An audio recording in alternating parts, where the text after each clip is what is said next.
Okay, so it's 3:01, so if everybody's comfortable, we're going to go ahead and get started.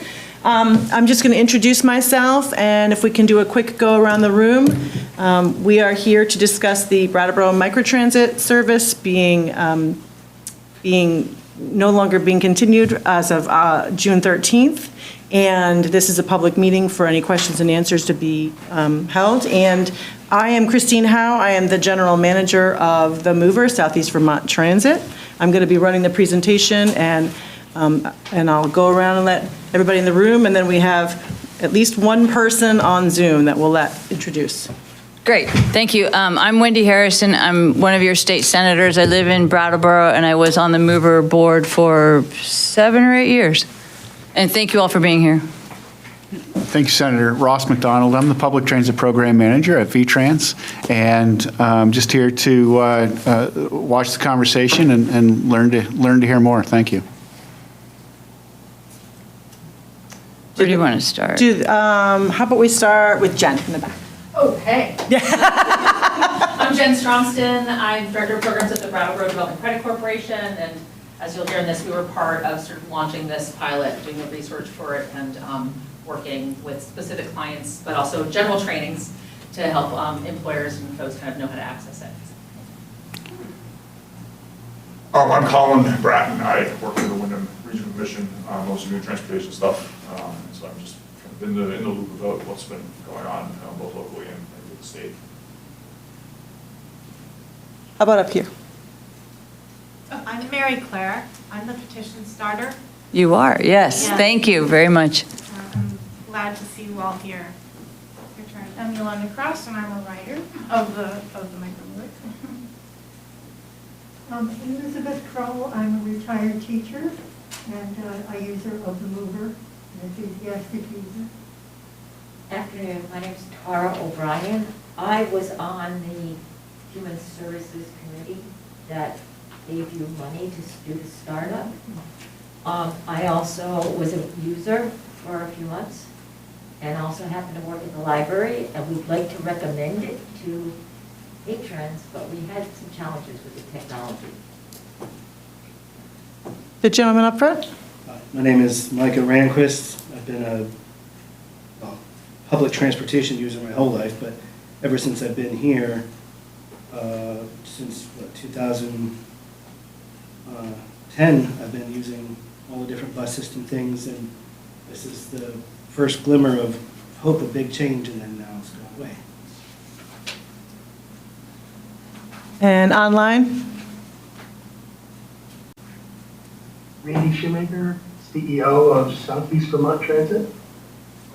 I think, is that all we have online, Randy? Do you see anybody else besides the TV, besides Nolan? Nolan. Okay. Nobody else besides Nolan. Okay. Jen? And I just want to make a point that for us, the users that we were very focused on were people who had afternoon work, that they are currently at work. So Right. What we can't help the timing of public meetings, there's specifically people who their job starts at 12 or 1 and goes until 8 or 9 or 10 or 11. So just to be clear that it's always important to consider who's not able to be in this room for a variety of reasons, and that's one category. Right. Jen, thank you very much for bringing that up. And Marie Claire brought that up too, that not only are folks at work, they're getting ready for work, and they might not be able to be here without transit at all. So thank you very much. So I would be remiss if I did remind everybody that when you do have a specific question or speak, Nolan reminded me that everybody should be near a microphone. So if it's okay, if I just remembered too. So if you have something specific that you want everybody to be able to hear, including online, just step up to the microphone. So we're going to go ahead and just do a quick presentation. This is kind of some history about how it launched and how we got started. So in 2022, we did a feasibility study. VIA was the company that did it. And it's just kind of, the feasibility studies basically just figure out if there's actually the ridership and the demographic to support what we want to do for a route. And then also in 2022, the BDCC, Brattleboro Development Credit Corporation, did business surveys to find out what employee hours needed for transit to be able to fill some of those later shifts and so forth. And then in 2023, we added rider surveys, and we did that on our fixed routes because our fixed routes did still service some of those people getting to work, but not necessarily being able to get home from work. In April 15th of '24, so we're just over a year now, we launched the service. And just in case everybody is not aware, go ahead, Randy. Oh, Randy's, he just took a phone call. Yes, thank. So for funding, to start the pilot program, there wasn't VTrans funding to start the pilot program. So we were able to secure funding graciously through, Jen helped with the BDCC getting Northern Borders grant money for $100,000. The town of Brattleboro has a human services fund that we apply for each year. It's separate from select board funding, that's important to know. And the first year, they granted us $24,000. We had a Thompson Trust Foundation that we tapped into. That was a 2-year grant. And then in this current fiscal year, VTrans was able to find some CMAQ funding to give a portion of the federal money, and then some other money that comes from a different portion of grant funding from VTrans. So VTrans had about $50,000 that they contributed towards running the Brattleboro Microtransit pilot for this first year. So it came up to $189,000. And we put some statistics in here.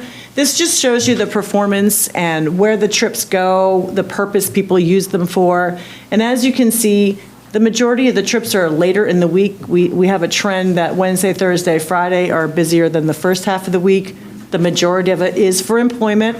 And this is based on riders giving us the information of what they're using it for. So if there's something that says personal, they may not have decided that they wanted to share with us what they were using it for. So sometimes people would use that as kind of a catch-all.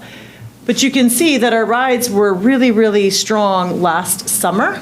We were up in the 116, 125, 122, and then they kind of wavered down, and in the last few months, they've kind of averaged a little bit over 100. Yes? Can you try sharing the full screen? Because it's not sharing on Zoom. We're not seeing the full screen. presentation, yes. Oh, I think it's probably why. So if you stop sharing on Zoom, yeah, when you go full screen, it's a different thumbnail, so. Hold, please.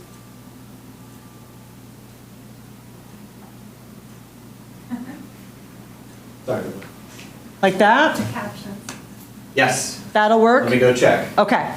But keep going. Okay. So now you can't really see, okay, that's fine. So this is really the purpose of this meeting. We announced, I think it was in March, that because of insufficient support, this route is going to be cut and cease as of June 13th. We did June 13th because that's kind of when the funding will run out for this fiscal year, and it ended on a Friday, so we felt that was the smoothest way to transition, that we weren't going to do it in the middle of a week or something like that. But the local financial support, there's the 2-year funds from the Brattleboro Human Service Grant. We had, like I said, we had gone in and put an application in again for next fiscal year. We did not get any money from that grant this year. The Northern Borders Grant and Thompson Trust would have been replaced by VTrans funding if we had gotten that 20% local funding. Some people have asked about fares. Fares really only cover about 2% of the total cost, and they cannot be used for that 20% match. And then really just the low ridership and high cost per ride. So VTrans does a study every year. It's called the Route Performance Report, and it breaks down all sorts of data. It takes the costs of the route, it takes trips, it takes miles, all of this information, and comes up with a cost per ride. And they have a specific guideline that they use for what's acceptable and what's not acceptable. And right now, this particular route, the cost per ride is higher than the maximum cost per ride on that route performance report. So that's another reason why when you put all these pieces together, it's just not feasible to continue this route. And then we just wanted to note the amount of service that we do still provide in the town of Brattleboro. This is not going to affect any of these other pieces. Your fixed route, red, white, and blue are still all going. Your ADA service, the older persons and disability transit service is still going. Medicaid NEMT service is still going. So none of that is going to get affected by this particular cut. So we provide about 135,000 rides annually with all those other pieces. So it's just important to know that this is just this, unfortunately, it's just this one route that we're discussing today to be cut. Okay, so Sorry, the elderly disabled, 2 out of 4 rides will be canceled. The social trip piece, yes. that's important. All right, well, I just want to say a couple of things, and then I would really like to hear from the riders, especially. I'm disappointed. I was very excited about this effort. We did a route study, I think about 5 years ago, and changed the routes, and evening service was the biggest barrier, and that was what was asked for most. And I really appreciate, Jen didn't, maybe you said you're with BDCC, but having the Economic Development Authority or the Economic Development Agency being involved in transit is so important. And in general, we need to diversify our revenues drastically. Transportation is suffering from a lack of revenues, and it's been going down for decades. But having economic development funding and just interest in this is so crucial. And I don't want, if this service does get canceled, it shouldn't be seen as a reason for these other entities not to continue working on transit, because the businesses need their employees to be able to get to work. And the businesses, if we had a way to get appropriate funding from them, it would probably be a very small amount. But the challenge is that when we're looking at donations as opposed to something that's required, it's tough for folks to be the first group to pay when they see others not paying. So then it goes on to the individuals, which is not fair. Normally, especially fixed routes, you give it 3 years to sugar out and see if it works. And this one, we only gave 1 year. And as I said, I do, even if we can't save this one, and it is late in the process, it's really important, and I'm committed to having something like this that, continue or be resumed, because it's just so important. And so I will do whatever I can to keep this going. And I'd really like to hear from you, and I'd like especially Ross and the providers to hear from you. We do have a question online. Just unmute yourself, Jessica, and you should be able to go ahead and speak. Thank you. I just want to say something. Thank you, Becca. You said that so well. It's really true. It's amazing to me that we're even discussing it, because it's so vital to the future of the children here, the jobs. It's more important than anywhere else, especially in a rural community that's trying to build up and one that's working so hard on economic development. To lose the MOOver is a huge mistake. Huge. First of all, if you had federal funding, which I don't understand why we're not getting, we can't afford to do it here. The federal government needs to help Vermont, because Vermont is building up, and it's in the best interest of the rest of the country. Okay? It is so vital. It's for the children. It's for the education. You're ruining the future of the children here. They're losing their buses. You're talking about children that are in rural schools, some of which don't have any friends, and there's 4 kids in the grade. That ride is vital to them because they get to go to a school where there's arts and they're not treated like weirdos, and they have a whole new trajectory on life that you're taking away by doing that, and you can't afford to do it here. Vermont can't afford to carry everything it carries. It needs to be given more for transportation and more for infrastructure, for restoring, for conserving. That costs more than regular places. The MOOver is a signature Vermont product. They did such a brilliant job with the MOOver. That should be totally funded, and you keep the MOOver like you have the other things in the Vermont brand. Like I'm on the Vermont Public this panel. I know I talk fast, but I know I don't have time, and it's very important to me. Thank God I didn't miss this. I wanted to get there, and I don't have a car right now. Okay, because of a boyfriend, a bad breakup, long story short. But the MOOver is so important, and it's also a signature Vermont thing. It's such a great look, the cow, and you guys are the only ones in the world that offer free transportation, and you can't even afford to do it. The government, the federal government, needs to give Vermont more money in transportation. We need the MOOver. You don't cut the MOOver down. You will have so much business.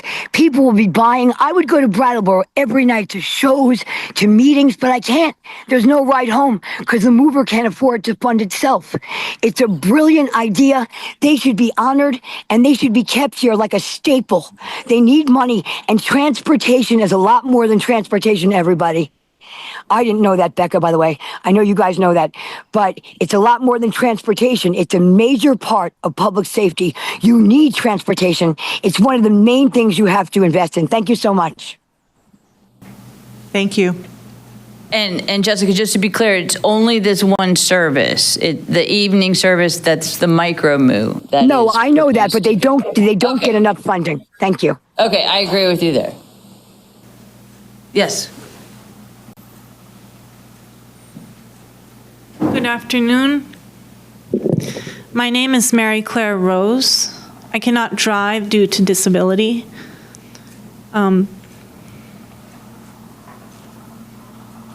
Often I become confused in unfamiliar places, and in the past I've had to call the police when I was stranded after hours.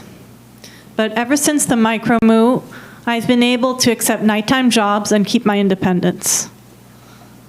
Micro-moo brings people from all over Brattleboro to and fro safely, sometimes having more than 30 rides per night.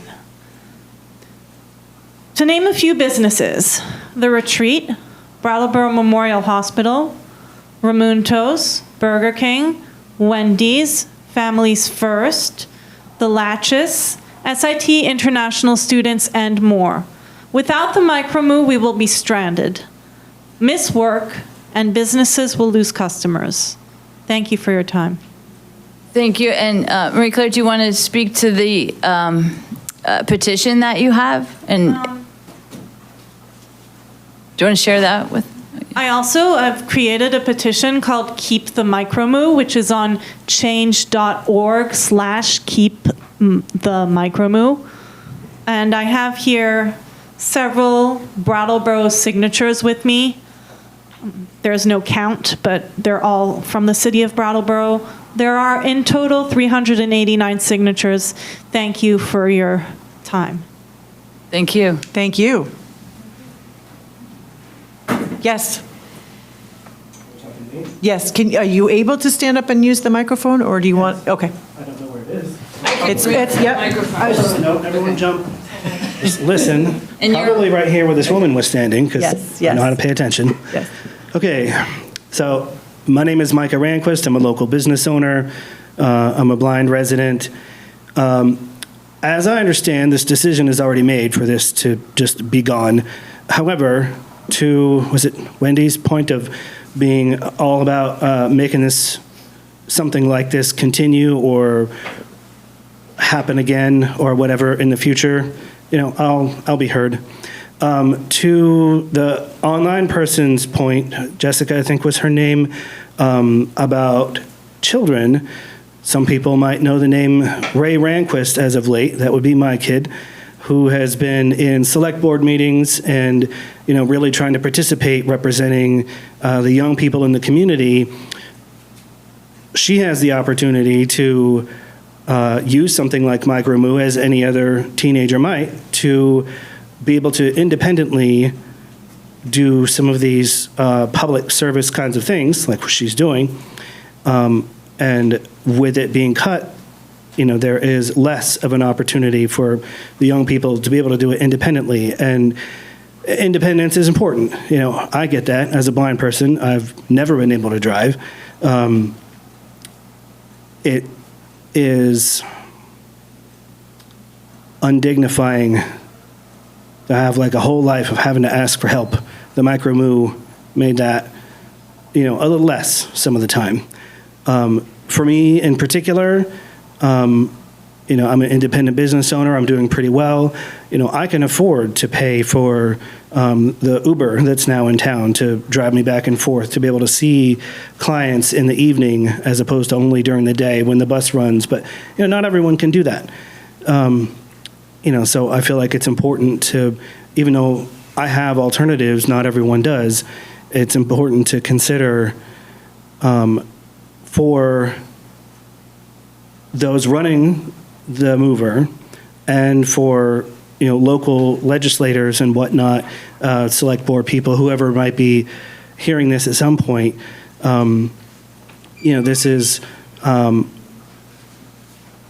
this isn't as simple as we're going to cut something expensive. It's a pretty crucial part of this community at large, I think, moving forward, being differently progressive than it has in the past. And I hope that someone can figure out a way to make it keep going. Thank you. Thank you. Thank you so much, and I just want to, Representative Molly Burke is here Yes. also. Yes. Yes.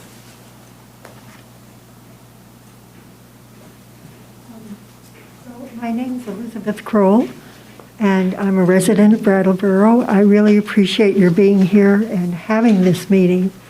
And I'm a retired teacher. I use the MOOver, and I'd like to make a few points. I agree with what everybody's been saying. Just on a minor note, if the performance guidelines are 50 maximum per ride and we're $4 off, I would hope that maybe that could be resolved. So just as a minor point there. I think the main thing is that we need a way to get around town on public transportation. And it's isolating to have a situation where people can't get around in the evening, and maybe they can't afford an Uber, or they don't use smartphones and they don't know how to deal with that. We used to have a taxi service where you could go anywhere for $10, but I don't believe that's available anymore, and it didn't require any technology. So that option is gone. So again, you've got the employment situation getting to and from, and you've got the young people not being able to get around independently to activities and from activities. And you've got the isolation, and that's a major problem here in Vermont. We are rural, and people need to be able to get together and get to activities. So I would hope that if this cannot be continued, it's such a good program in terms of human services, then I hope that some other way can be found to do it, because it's very precious and very valuable, and I think it's used and would be used even more if it becomes kind of a regular, dependable service that we can count on. So I would hope that the town and the state can make it a priority. With federal funding, we don't quite know what's going to happen, and I guess there's a feeling we need to try to step up on a state and local level to maintain quality of life. So thank you. Thank you. Thank you.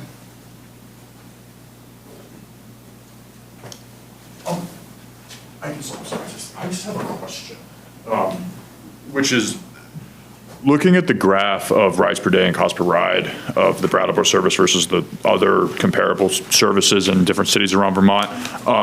My understanding, I could be wrong, is that the other cities and towns listed, that those are daytime microtransit services by and large. Is that right? And that Brattleboro is the only one of those listed as a nighttime specific service? That's correct. And so I guess my question was just if there are any other nighttime specific services either in Vermont or maybe in a comparably rural area somewhere else that would provide like a sort of a more comparable data point for the Brattleboro service. Yeah. Hey, Colin. I would like to spend just a few moments talking about microtransit and how we got to this place. And so in Vermont, the state invests $53 million. About 75 to 80% of that comes from the federal government. And the federal government provides transit dollars. And those transit dollars are about $13 million total. And that's for the buses and for the operations, the admin, those types of things. But in Vermont, we take that $13 million and we add $23 million from the federal highway program, the bridge and road monies, from that bucket of funds. And we also inject about $10 million in state funds from our local tax dollars, primarily from the DMV monies. And we know it's not enough. Even though it's the most well-funded program in rural America, these are the discussions that we're part of all over the state. When we saw microtransit come to larger cities, Vermont many times looks at what's going on in the large areas, and because of our funding position, we have an opportunity to test it on behalf of rural areas. And so the microtransit mode really made a lot of sense to us. We don't have the density that would justify a bunch of buses going everywhere all day long.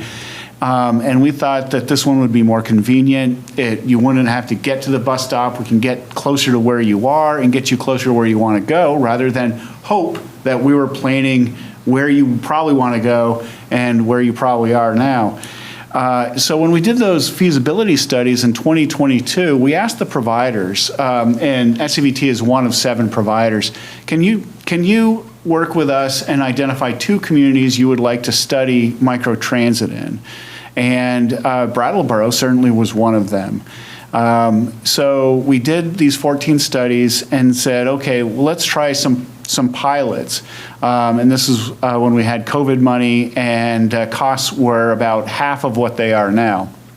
And we tried 6 pilots, and this is getting to Colin's answer, a long way to get to his answer, is we wanted to find a bunch of scenarios in microtransit to see where that service would fit best in rural Vermont. So we tried one to replace one circulator route in a small town in Morrisville. We started one in Manchester and Windsor where there is no transit, but there's a high level of demand response dial-a-ride service. And we thought maybe we could transfer those expensive trips onto microtransit and get the general public to use them. And we looked in Montpelier to replace 3 public transit routes with a microtransit service. And in Brattleboro, it was the evening service in one of our larger towns. And so what does that look like? And so all told, we've been looking at those 6 pilots, and now we have a 7th in place, to try to figure out, is this cost effective? Is it meeting the needs of the public in a better way? Is it a better return on investment? And what we found is that it is not a less expensive service. What we have found is that it hasn't increased ridership anywhere by 2 or 3 times what we were providing before, but overwhelmingly in those areas outside of Montpelier where there's already a bit of robust transit, almost like the red, white, and blue here in Brattleboro, we had about half the riders say, we liked the old system. I only had to get to the bus stop. I had the schedule. I didn't have to make a phone call. I didn't have to get that trip. And we started seeing that the average cost of those trips was around $30. And so when we look at our microtransit classification, we look at tourism, we look at commuters, we look at in-town, we look at small-town services, all trying to compare like transit routes all over the state so that, we can see who's expensive and where is it working, where do we need to spend some time to make some adjustments.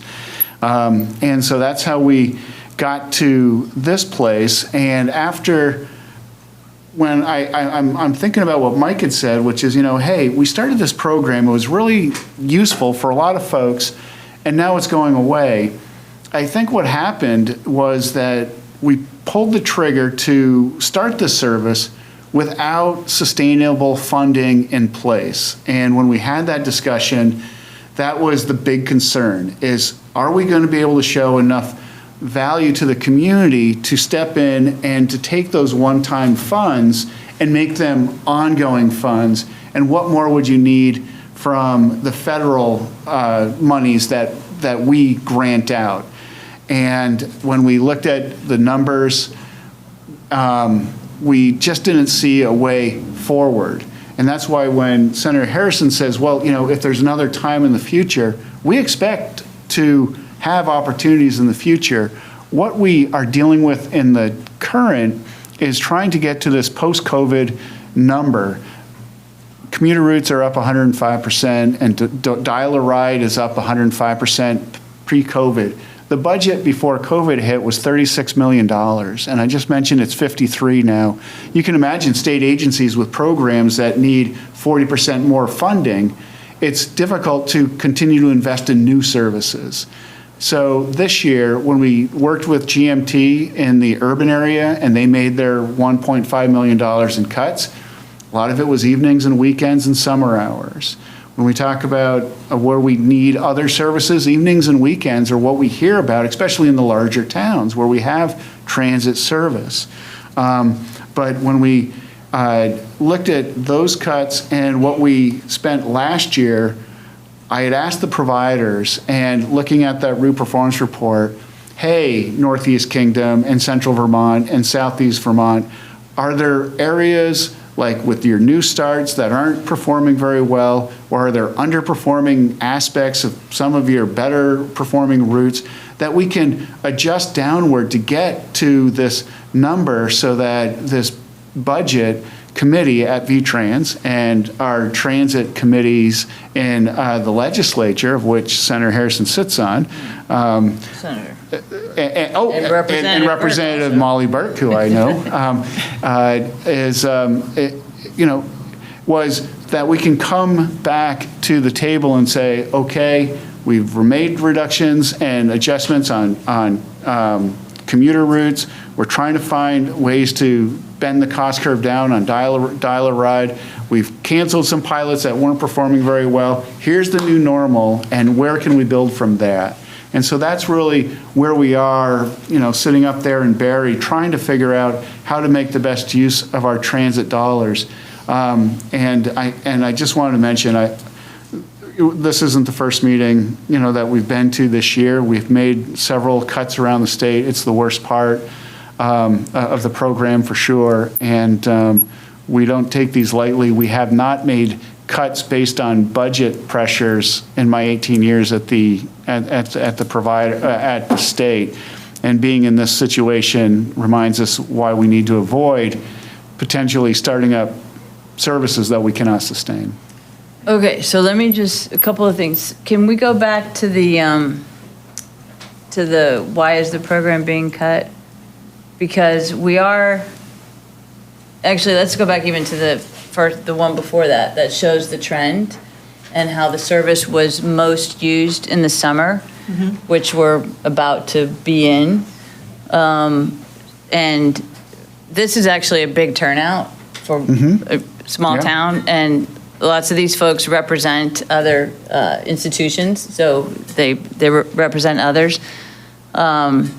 So I just want to note that we're at the cusp of our busiest time, and with the getting the word out that this is supposed to be canceled could certainly enhance and stimulate some more ridership. So then the next slide, please, talks about the funding, which there was, I guess, an assumption made. I think we only received, I keep saying the we because I used to be on the board, but the MOOver only received funding 1 year from the Human Services Subcommittee. Correct. So, and I don't remember how much that was. 24,000. 24,000. So it almost sounds like because we didn't get $24,000 that the route is being canceled. And to me, we can find $24,000 to make this route happen. But that's actually not what it is. So if you look at this slide, you'll see that only 50,000 of it came from VTrans. The rest of it was basically private, different grants. So Northern Borders was $100,000, 24 was Brattleboro Human Service, and 15 was Thompson. So the majority of it came from. Right. Right. 139. Right. Right. No, I understand that, but then what the other slide said, and that's another reason I don't want to terminate the service is it's really not typical to get grant funding from those other entities for transit. I mean, that's unusual, and I'm sure it wasn't easy to get. And I would like I would like those entities to continue to support transit. Yeah. Yeah.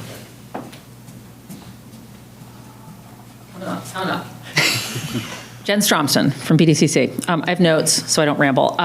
So yeah, it's work, WRC, which is sort of different than the regular state fundings. Just to be clear, we didn't compete with other Vermont entities. This is a federal program for workforce.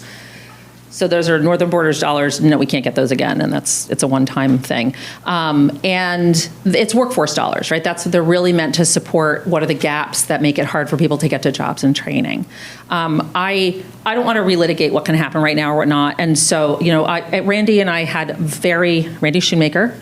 He's on here. The He's on MOOver. here. I'm sorry, I just call him Randy because we had a lot of conversations about this. Like, what are the risks of doing a thing that we know we probably don't know how we can continue? And Randy was in conversation with you regularly, and I know this, but we also said, well, first of all, we need it. We just need it.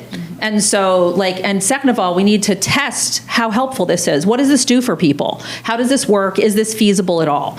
Right? Because this is not like other microtransit programs, right? Those other programs are for people to do more service trips, right? More like, needs trips. We don't have, do you have Monday through Friday, like workforce routes? That's not as common. Yeah, and so our microtransit in the morning and the evening generally require an extra bus or two to clear the workforce demand, the commute demand. Yeah, so that's, it's used for a variety of purposes. This was really kind of this special, there's this empty time, and our economy is very much in terms of entry-level roles geared towards production schedules or entry-level hospital and nursing home roles that are very 24/7 kinds of operations. I think, first of all, I just want to say the MOOver's been phenomenal to work with, and we knew this risk. We took the Hail Mary on this, and just said, let's try to make this happen. And I think everyone's just done an incredible job. So that's all I want to say about them, you, and thank you. And I do believe, too, that if we had a 3-year runway, which we also wish we had, we would see this continue to grow because there's, the young people are not using it to the extent that they ought to be. And that's just a whole other, there's many constituencies. We're also seeing programs contracting right now. And as you know, when it comes to the housing, work, transportation thing, people are going to have to make a choice between housing and transportation. They're going to give up their car or they're going to live in their car, right? So as that pinch gets worse, this just, becomes more poignant. I want to say, this is... Slow down. Yeah, sorry. One of the things that I want to just say is, I think there are some ways in which VTrans is evaluating different programs that is apples to oranges, and I want you to take into consideration in the future different ways of looking at different areas and needs. So, for instance, in this county, if you don't have a car, you are going to need to live in Wilmington, maybe Brattleboro or Bellows Falls, and probably Brattleboro. So to equate the needs here to other towns that's tough, right? It's not really the same thing. This town has the vast majority of carless households. And so service here is especially precious and acute in terms of need. We also don't have alternatives. So when we're compared, I don't know if that $50 threshold is the same in Burlington, but per rider, I don't know what the threshold, if that's just for rural areas. Each classification has its own. Great. Own metrics. Yeah, because, we don't really have affordable Uber. We barely have Uber. I don't, Micah has somebody, but I mean, like, there's not really a reliable Uber. There's not a taxi company. That evaporated in COVID. So people just don't have options. And that is distinct, right, to this area. I also think, we need to just think about different ways of evaluating public transit needs that don't pit different kinds of users against each other. I think when we talk about night and weekend rides or rides that connect different communities versus people sort of doing, getting to a select board meeting in their own community, getting to and from a job, to and from like vital services or classes, they're just different. And I think it's not fair. And I think we often do see these dollars pitting people who are, frankly doing something that is more of a quality of life thing versus like a live or die kind of a thing. And I don't want to say what that is, but I just want to really urge everyone to kind of take the economic development and economic mobility and survivability thing and think about indexing that a little bit more strongly. So Yeah. I'll leave that there. Thank you. It's Thank very you, Jen. helpful. I totally agree. Anybody else? Jessica, you have your hand up again? Oh, nope. Yes, I'm sorry. I was going to say, I agree with her completely, the lady that just spoke. And, it's really important. We shouldn't have to choose between the two, like she just said. I was just wondering why we can't get any extra from the federal government. It's not like Vermont has more money. You're just moving money around that you don't have. Why won't the federal government help? We need that here. They have to help bring Vermont up for the benefit of the rest of the country. You're talking about people that need education, need jobs, need everything. We need money for that. Why would we have to choose instead of getting help from the government when we have so little? And also, Uber is not safe. Uber is not safe. You don't know who you're getting. People have been raped in Uber. I don't even like Uber. I don't think it's safe. It's the only place where we don't think about what we're doing. Why would we get into the car with a strange man? It happens all the time. It's not safe. It's better to have the MOOver, and they need a lot of funding. But why can't we get it from the federal government? There's not enough money here. Yeah, the federal government, you probably know they've stopped funding certain things. We are still getting our transit funding. But in general, Vermont receives much more federal money than it sends, which is important to know. Good, because it needs more. It needs extra Okay. money. All right, thank you. Okay. Kathleen. I'm Kathleen White from Brattleboro. I got here late, so I don't know what's been said. I don't want to repeat what people have said, but I guess I know how important it is to some people to be able to get to work or to get home from work, and I don't know what their options are going to be. And the person that I'm thinking about personally is a student from up at SIT who's a refugee student, and she works at the Boys and Girls Club 5 days a week and needs to get home at 6 so she can have dinner. And she doesn't have many options, But and I'm sure there's a lot of other people in that situation. I guess I was wondering about, how the MOOver is free, and that's great, but maybe it wouldn't generate enough money, but could we charge a low fee, $1 per ride? Yeah. Something like that. Yeah, I don't know if I have anything else to say. That's helpful. Just that I also come from an active transportation background, and we believe that taking the bus requires some walking to get there, and so it's important to let people get around in that way. Yeah, if I can, on the fares, before COVID, we had fares in place around the state. And two of our providers didn't have fares because of local support, where they said, hey, rather than charge our low-income folks $1 to ride, let's go ahead and we'll make that donation.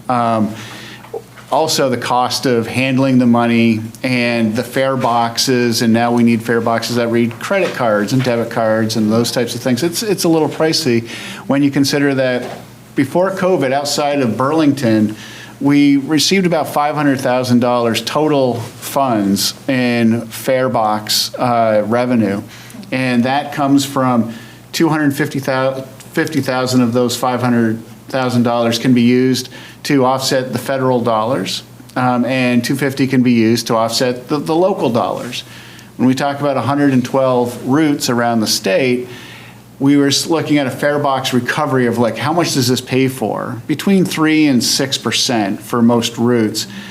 So then when COVID hit and we didn't want that contact, we said, how much money do we spend on fare boxes and all that stuff? How much money do we spend on people counting the money with the cameras on to go to the bank each day? Let's go ahead and try a fare-free system. And I think what we're getting to is this situation where we will need to look at increasing revenues however we can, and that could require a few $1 million in investment so that we can get the riders to pay $1 or $2 per trip. It's not something that we are running toward. It is easier to generate some dollars, but who are we getting those from? And what are we paying to get those dollars? And so we have, really been trying to stay fare free outside of Burlington. Burlington went back to fares, and it's working okay because that's 10 to 20% of their revenues can be fares. If we're talking 3 to 6%, and that's in like an area like Brattleboro, then it's a little different calculation. I understand that. Yeah. And it's actually just a lovely thing that it's free. Yeah. So. Best intentions, but we are. That's what in a situation where we have gone from 36 to 53 million, and we say, hey, but we really need 54, 55. It's still not going to be enough. If it was 100 million, we saw a real quick snapshot of what would it take to get everybody to where they want to get to. Like they do in Europe, in Switzerland. And we did the back of the napkin calculation on a public transit plan, and it was like $500 million.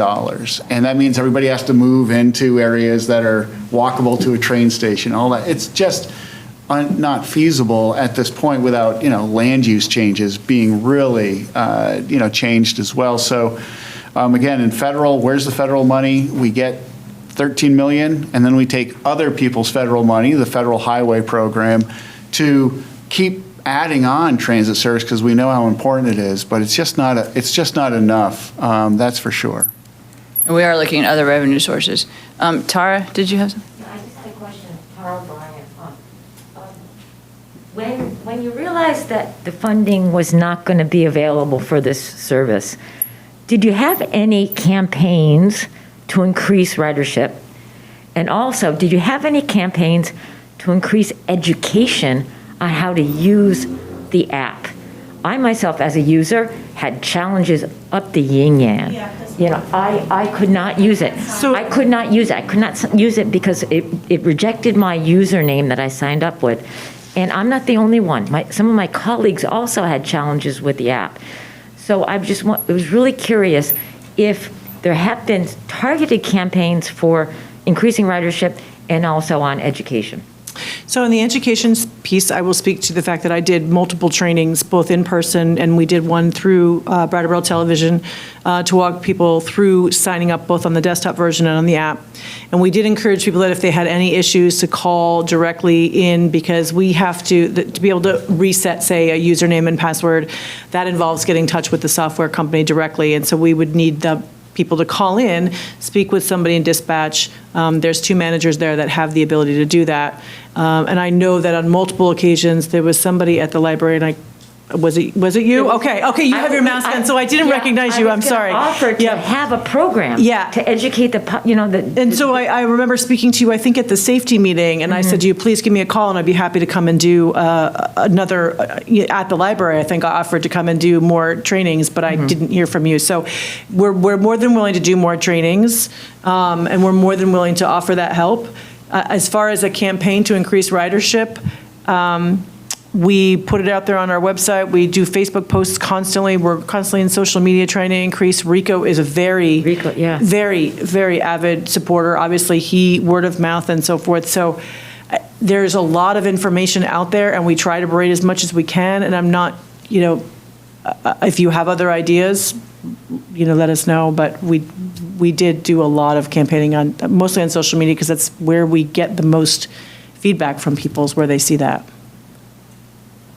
Thank you. You're welcome. Did you have a I question? think Mike had something. I think the young woman over there, did you have something? Well, you were next. Yeah. Oh, I'm sorry. I also had difficulty understanding how the system worked when I signed up to do the rides, and it's not just me, as she said. I work with the unhoused and unhoused families, and there was a lot of frustrations that we referred them to the Micromover, and there was a lot of frustrations when they didn't show up. And a lot of it really wasn't that they didn't show up, is that they didn't understand how the system worked. And now that I'm using the Micromover myself, it's a lot easier for me to see where that communication could have happened, and that maybe I could have helped with that, but I didn't know at the time. But I have found it to be difficult as well, the communicating with the rides. The first ride I took, they didn't show up, but it turned out it was at the wrong address, because the address in my neighborhood is really wonky. And so I didn't go out for the next night. And so there was some confusion. I called up, and then now it's fine. But also calling in for the rides was, I said, can you just leave it as a standing order? I'm going to be doing this every week. Right. And they were saying, no, you know, that's easier to do it, call every week. I'm like, no, it's really easier if you just, because I work overnight to get up in the morning, or I go home in the morning, I'm tired, I forget to call, to be honest with you. So I missed a Monday because of that.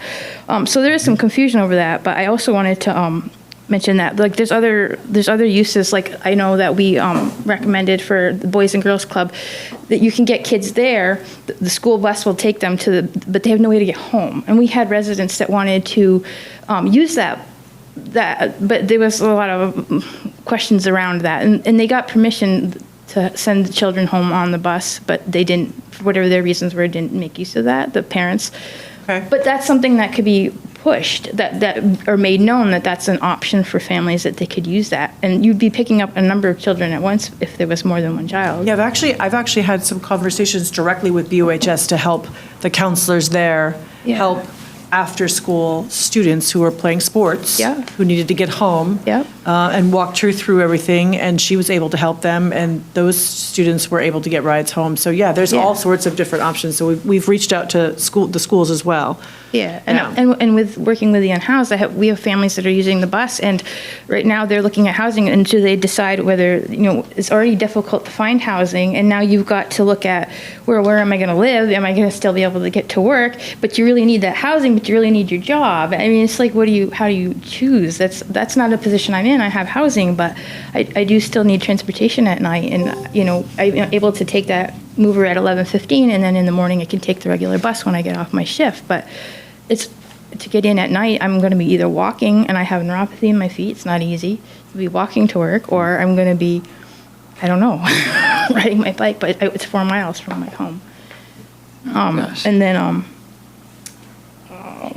the other thing is, I understand that the funding is really tight and really tough right now, and you're saying, well, we're going to put something in place, but if you take this away now and then you try to put it in place later, you're interrupting a service that you're trying to build ridership on, and now you're interrupting that service. So to try to put it back in place in some other form is going to be difficult, because you're interrupting a service that you're already trying to build. That doesn't make a lot of sense to me, as far as that goes. I guess that's what I have right now. Thanks. Thank you. And Mike, did you have more? Okay. Just going to plug it in. So I have a couple of tangential elements from several threads. One is, I'll just kind of go in reverse. The woman that was just talking, breaking down the system now is just breaking the trust and the capacity to make the system work later, which is not a good idea. Going backwards still, inconsistency in communication. I had no issues with setting up a recurring every single week thing with the Micromove, so it's odd that some people would be told they couldn't and some people are told that they can do that. I had it set up for months, actually, just a recurring thing. And then pertaining to the app, the Q-Ride is just not accessible for people that use screen readers, print disabled, whether they're blind or dyslexic or whatever. And if they need to use a screen reader of some sort, Q-Ride is just not accessible. The app just does not work. I had it tested by an accessibility expert up near Burlington. It just doesn't work. But that one is just kind of a small potatoes really, because, I can just call. But speaking of calling, if I needed to make adjustments to my transportation, there's nobody to answer a call. And the only way I can make adjustments is with the app. That doesn't work, at least not for me. Going backward further, kind of dipping into the funding bucket, I was reminded of I had a conversation with Jen a while back about teaching the new refugee population how to use our public transportation system. And in that conversation, we talked a bit about the idea that there was this specific new bus that was set up to go from the Multicultural Center to SIT during the middle of the day, during the week. If there's money for something like that, why can't there be money found to help support other things? Not that should be taken away and put into the MicroMove, but I mean, someone got creative and figured out where money was. So why can't someone, find some more money somewhere? The $24,000 topic, we'll go all the way back to the beginning. The way it was I understood this was that because micro-locally here in Brattleboro, money was not approved, we don't qualify for money going up the chain to help support this kind of transportation system. That I may have been given a misunderstanding, or I may have made it all on my own misunderstanding, but it kind of seems like, the problem is kind of going both directions. There's a bunch of federal nonsense happening, but also local people that, have the privilege of having their car to drive around in just don't want to support something they don't understand or don't want to have to deal with because it's not part of their regular purview. That's all. It's helpful. That's a lot. Elizabeth?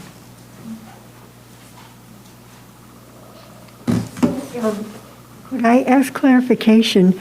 I don't use the MicroMover like at night. I live downtown, so I can get to a lot of the things I would want to. But is there a variety of ways to make the request? There's some people who might have a disability, or they're older and they don't do apps and they don't do online stuff. Can they call and request a ride? So they can call, but they can call during our regular business hours. So Okay. the one piece that's a little challenging sometimes for people that are new to the system is that particular route runs 5 o'clock to 11:30 p.m.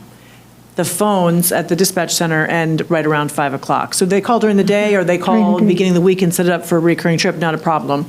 But once the 5 o'clock hits, then the app and the technology is really kind of where the user would book the ride in the moment. So it's kind of a combo. Did I answer your question? I think so, yes, thank you. So if something came up for the rider or the driver, I guess they'd have to leave a message on the voicemail or something? So if they use the app, they can cancel the trip in the moment, and they can book the trip in the moment. But if they're not using the app or the technology, which the information we just received that the app is not user-friendly for, it's not accessible for disabled, some disabilities, that's good information. But if they use the app, they can book it in the moment, and they can also cancel in the moment. So would they be able to leave a voicemail to inform you if something came up, or? They could, but by that time, what would happen is the driver would still go to the location, and if the person was not there for the trip, they have a tablet, and they would cancel the trip in the moment, so that it would still be in the backside.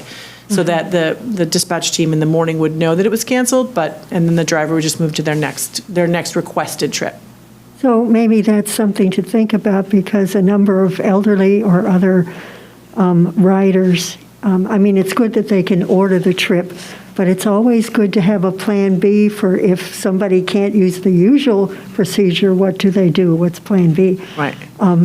But that's just a logistical thing. I guess the main thing I just wanted to emphasize, I'm learning so much here from everyone. It isn't just an economic situation, how is it working economically? I think it's a human situation. What kind of quality of life do we want in Vermont, and do we want here in Brattleboro? And we want to avoid people being unable to get around, being isolated. And it would be different if we had alternatives that were safe. I agree about Uber. I probably wouldn't use an Uber. We used to have a taxi, and I felt okay about that, but we don't have that now. So we have to think about what are the alternatives. They don't exist right now. And so it's a very crucial and valuable service. And I hope there'll be a way to either save it or prioritize it for getting it back. In our state, we want stability. We want quality of life. We don't want a lot of stop and start situations. And people are looking for that. They're looking for community support, both to give it and to get it, I think. Thank you. Thank you very much. Okay, I think that's everyone who has made comments. As I said, I'm committed to doing what we can. Maybe we can find a way to make it happen through the summer so that we can see, experience the time period when we had the largest ridership that we had in the past. I don't know. We'll see what we can do. Could I just add something? Sure. So I know that if it's on the chopping block, this probably is going to be a non-issue, and I don't know, maybe it's just throwing this out there, but why not have the driver have a company-issued phone that people could contact him directly with for those situations? We do it. He does have a company phone for emergencies, but you're talking about for a rider to call him directly on the company phone? Yeah, like it's when off hours or whatever, and you need to last minute cancel a ride, or that you need to contact them or whatever, That would have, like the day that there was miscommunication about the address, he could have easily just popped on and said, "Hey, where are you?"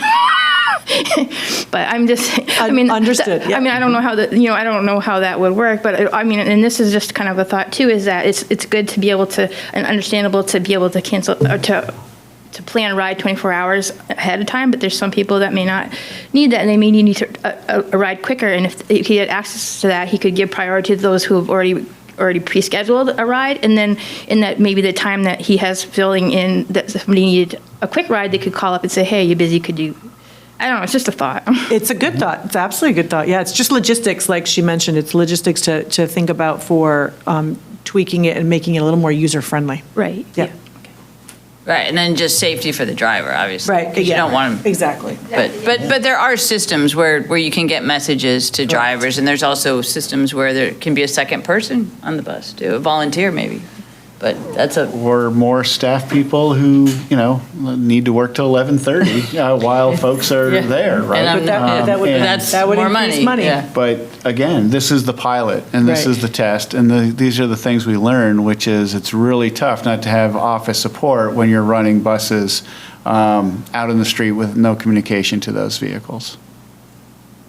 Go ahead, Mary Claire. As a rider, I have autism and epilepsy, and it makes it extremely hard for me to navigate or to have a social life after, when most events are held at the library after hours, and I can't walk there from Canal to Maine or wherever.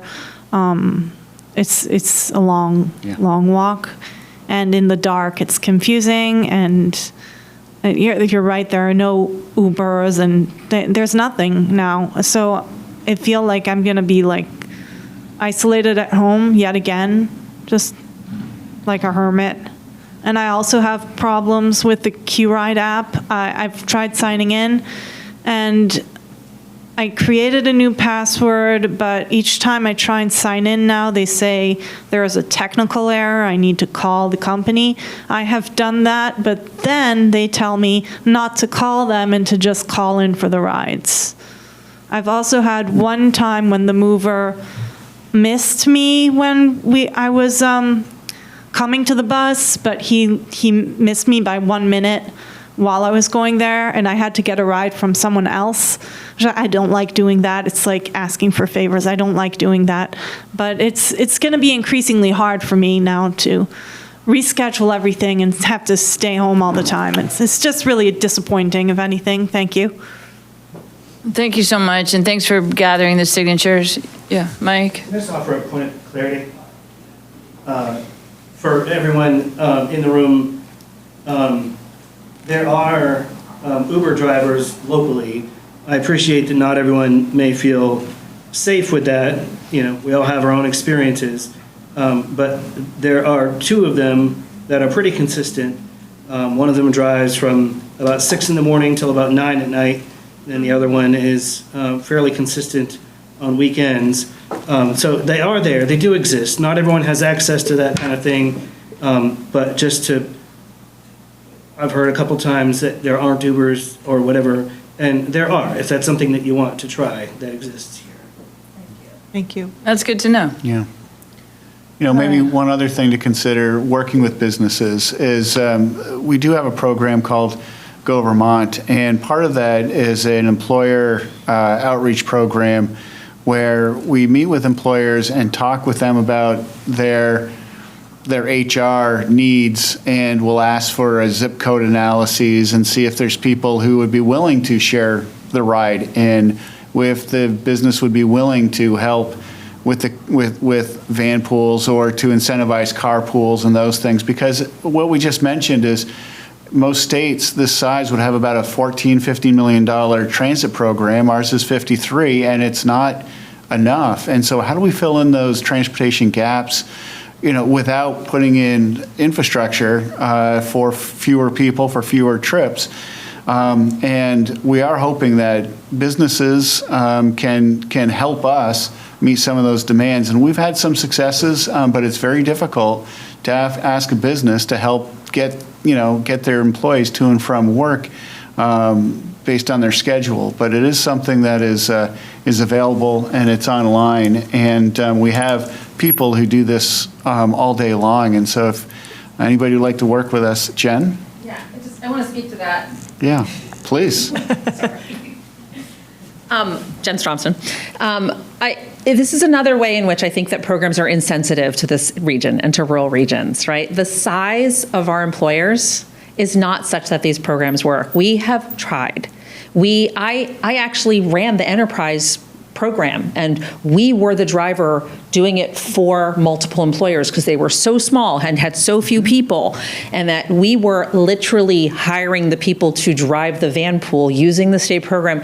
We were trying to get employers to pay for their part of it, but when someone stays with them for 90 days or a year or less, they're just especially for production jobs and where there's a certain amount of turnover, it's just really not that compelling. It just is not the way those employers, it's the type of employment, it's the size of our employers, it's the capacity. Most of our employers don't have more than 1 or 2 HR people.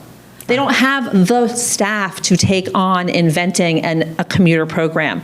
Many of them are owned by somebody away, right? They might have started here, but they're not owned here at this point, right? So if they're talking about offering a benefit that doesn't actually benefit most of their employees, they have to work that up the chain to some other HR person who's based in another state or wherever, who has to figure out a way to make that equitable. Well, we're going to have to offer a transportation benefit for the people who aren't using the ride. I mean, so I spent 2.5 years in deep conversation with half a dozen employers about how they might be able to use these programs. And in the end, it's just really not a fit for the types of employers and the scale of employers that we have. And again, it's sort of apples to oranges. Like, we're not Rutland, we don't have GE. We're not Burlington, we don't have UVM Medical Center and whatever that aerospace thing is. You know, it's just different. And so it's not just smaller. It's like it's really different in nature in terms of the capacity, willingness, resources, of our employers. So I'm not saying that there's not some way, some of them are doing it, and I want to give some credit to that. I mean, there are a couple of employers who have been doing a piece of these rides privately. But in the end, part of why we also don't get enough critical mass to these programs is, well, like there's a number of agencies that also have their own vans for just their own clients, right? So they're not using MicroMoo because they're running their own vans to and from things at night when they can, that's subject to funding. They lose that staff or they lose that van, they won't. They will also be hurting, right? So the atomized way in which we try to solve this problem can't be overcome in a short period of time. But I also don't think that devolving this to sort of, nonprofits or the town or employers is realistic. Like public transportation has to be sort of a top-down kind of everybody in thing. So I think in the long run, that's the conversation I think, we want to be having, and sort of like how do we create something that does something for people that is kind of everybody's in it and understands it. And, I hope there's another shot at this at some time in the future. And I'm really, really sad to hear, the impact this is going to have on people. We've been working with the clients that we work with directly through Workforce programs to make sure that they have sort of a long off-ramp. And what that looks like for a lot of them is a lot of walking, a lot of biking, paying some dollars to a coworker, to figure out gas money. So, this is, people will figure it out, but it's going to hurt. So thank you. Thank you very much. Elizabeth? One more minor thought. In terms of publicity and trying to get the readership up, it's good, as a teacher, I had to teach the different modalities and different strengths and different ways to reach people. And so I don't know if we've publicized it like on the radio stations or flyers in the supermarket. Did you know? Or do you want to go to the Latches Theater at night? There's a way to get there. Things like that, because not everybody is technologically savvy. A lot of elderly people are not, and there are other people who are not. I know people who are not. They don't use the computer. But everybody shops around town. So there might be ways. And I would love to see some kind of publicity thing in town with the NECA students, maybe giving a little excitement and helping to publicize about the MOOver. Maybe they could have MOOver costumes, I don't know. But more than one way to spread the word, maybe. Good suggestions. So I think we're probably ready to conclude. Yes? If there's no more questions, there's no more questions online. Everybody? Okay. Yeah. So how will we communicate back to folks? Well, did everybody sign in or leave some kind of contact information? And then we would obviously do press releases or anything on our social media or our website. So if you're not on our social media and you have the ability to, great. And then we always do rider handouts too. So if there's anything that's going to be communicated differently or any changes, it'll go through Rico and all of our fixed route drivers as well. So it'll be put out there like that as well.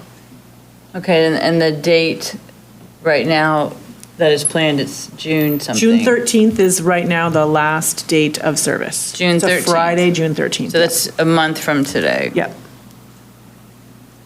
Okay. All right.